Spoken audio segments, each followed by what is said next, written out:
मियांपुर गांव में आपका स्वागत है। पर हमेशा की तरह आज यहाँ खुशहाली नहीं, कुछ और ही नजर आ रहा है। मुखिया जी और बाकी के लोग किसी गंभीर मसले पर बात कर रहे हैं। आइए चलते हैं। दुहाई हो मुखिया जी, दुहाई हो। अरे सब शांत शांत हो जाओ। हाँ, तुम दोनों एक एक करके अपनी समस्या बताओ। मुझे इंसाफ चाहिए।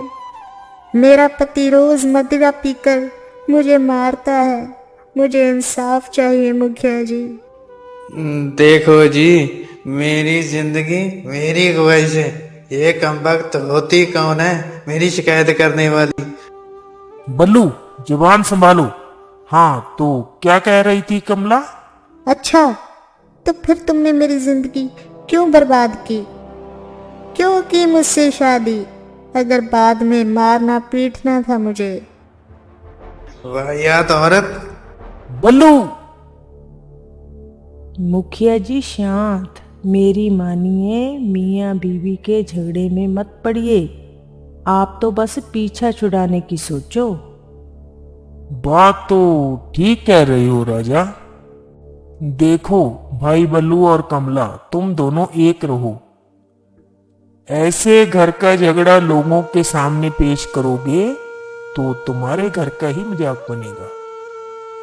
हाँ, ये कहीं ना पते की बात मुखिया। अब घर चल, बताता हूँ तुझे, मेरी शिकायत करेगी। फिर मैं आपसे इंसाफ की उम्मीद ना रखूं तो ठीक है। मैं किसी ऐसे इंसान के पास जाऊंगी जो मेरी फरियाद सुने और मेरी हिमायत करे। जा जा, तो रोकता भी कौन है तुझे? जा, मरना है तो मर जाके।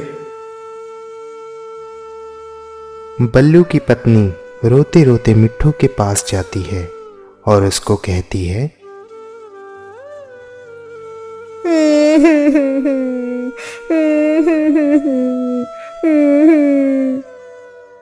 मिट्टू, तुम ही एक आस हो, मेरी मदद करो मिट्टू। शांत हो जाइए और बात बताइए, क्या है? आप इतनी परेशान क्यों हो और मैं कैसी मदद कर सकता हूँ आपकी? सुनो,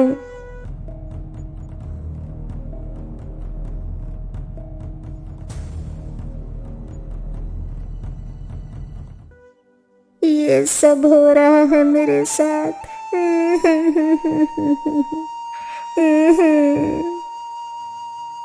घबराइए मत, मैं कोशिश करता हूँ।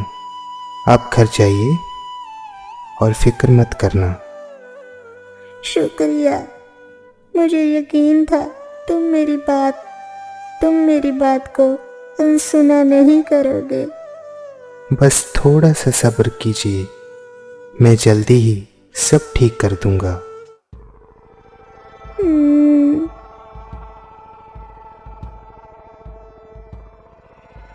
राजा और बल्लू हमेशा की तरह रोज रात को अपनी महफिल में बैठे होते हैं और दुख सुख की बातें साझी करते हैं। राजा, तुम मेरे अजीज मित्र हो। अगर तू ना होते तो वो मुखिया तो मुझे गलत साबित कर ही देता। वो तो करना ही था मुझे। अगर मैं अपने मित्र की मदद नहीं करूँगा तो किसकी करूँगा? चलो जाने दो, हम भी क्या बातें लेकर बैठ गए। मदिरा पिलाओ आज तो मस्त। हाँ मित्र, ये लो, तुम्हारे लिए आज खास मदिरा लेकर आया हूँ। एक तरफ मिट्ठू बल्लू का पीछा कर रहा होता है और बल्लू को राजा के साथ जब देखता है तो राजा से कहता है कि राजा, तुमसे एक ज़रूरी बात करनी है।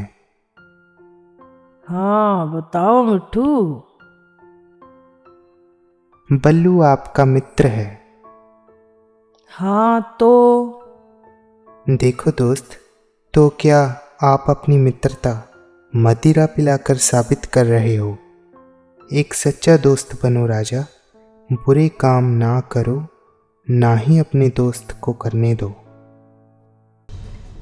मिट्ठू, तुम मेरे मित्र ना होते तो इसी वक्त तुम्हारी जुबान खींच लेता। दफा हो जाओ यहाँ से। जो भी तुम कर रहे हो वो अच्छा नहीं है। राजा गुस्से में आकर मिट्ठू को भली बुरी सुनाता है और उसकी बात ठुकरा देता है। क्या कह रहा था वो तोता? कुछ नहीं, चलो तुम लुत्फ उठाओ मदिरा का।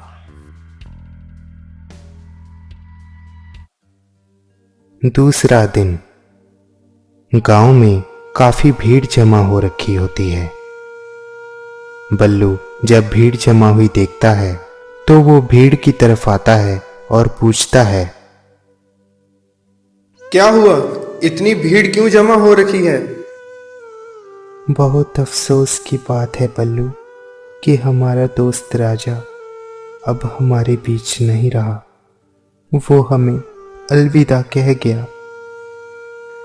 क्या क्या बकवास कर रहे हो मिठू? ऐसा नहीं हो सकता। राजा मेरा अजीज है। वो मेरे साथ ऐसा धोखा नहीं करेगा। हमेशा साथ देने का वादा किया था उसने तो। शांत हो जाओ दोस्त, शांत हो जाओ। हकीम जी का कहना है कि राजा की मौत की वजह रोज रोज का नशा करना और ज़्यादा मात्रा में मदिरा पीना है, और राजा ने मदिरा का अधिक सेवन किया, जिसकी वजह से वो अब हमारे बीच नहीं रहा दोस्त। कैसे हुआ ये मिठू? कैसे हुआ? ये झूठ है। मैं भी तो मदिरा पीता हूँ। मुझे तो कुछ नहीं हुआ। ये ज़रूरी नहीं है दोस्त कि कोई एक ही वक्त में मरे। नशा कोई भी हो गलत है, और वैसे भी हर किसी के शरीर की एक अलग तासीर होती है दोस्त, तो हर किसी को वाजिब नहीं होती। ठीक है, अगर मेरे दोस्त की मौत की वजह ये मदिरा है तो कसम खाता हूँ तो मैं आज के बाद मदिरा को हाथ तक नहीं लगाऊंगा, नहीं लगाऊंगा। क्या तुम ये बात होश में कह रहे हो बल्लू? हाँ। अगर मैं कहूँ कि राजा जिंदा है, क्या फिर भी तुम ये बात कहोगे और वादा करते हो, देते हो जुबान बल्लू? क्या तुम सच कह रहे हो? मेरा मित्र? हाँ हाँ, जुबान देता हूँ। इसके साथ साथ एक और वादा करो बल्लू कि अपने परिवार को भी वक्त देना है और अपनी पत्नी की कद्र करनी है। हाँ, मैं वादा करता हूँ। जैसा तुम कहोगे मैं करूँगा। बस मेरे दोस्त से मिलवा दो। लो, हमारा दोस्त राजा जिंदा हो गया। बल्लू,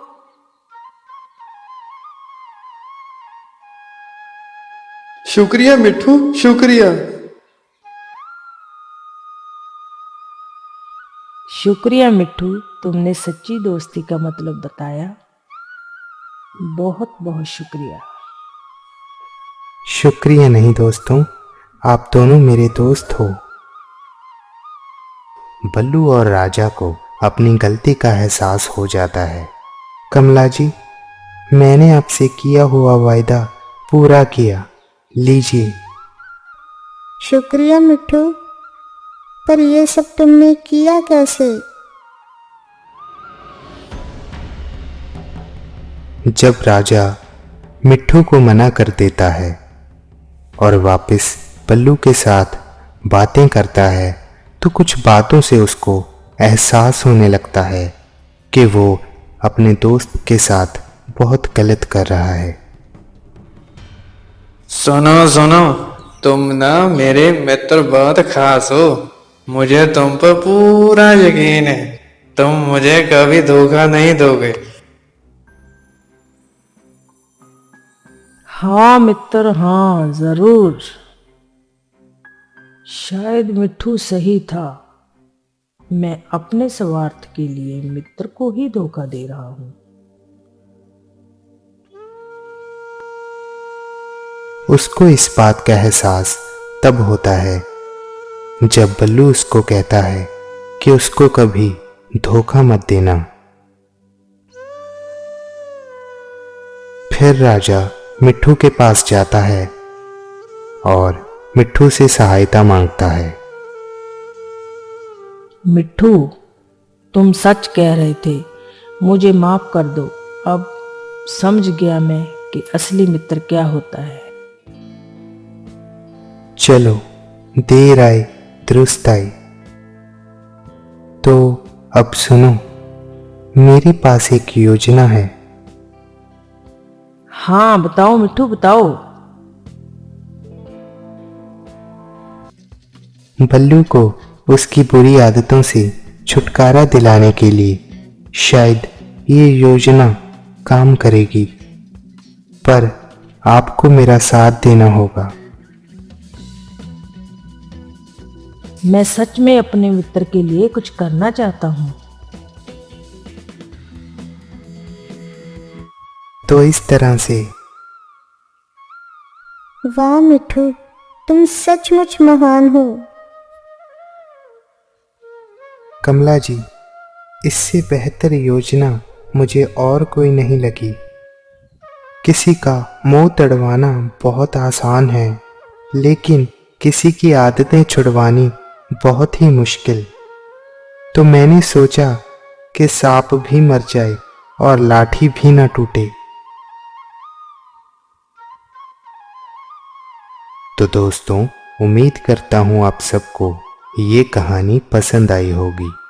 कहानी अच्छी लगी हो तो लाइक कर देना और चैनल को सब्सक्राइब कर देना।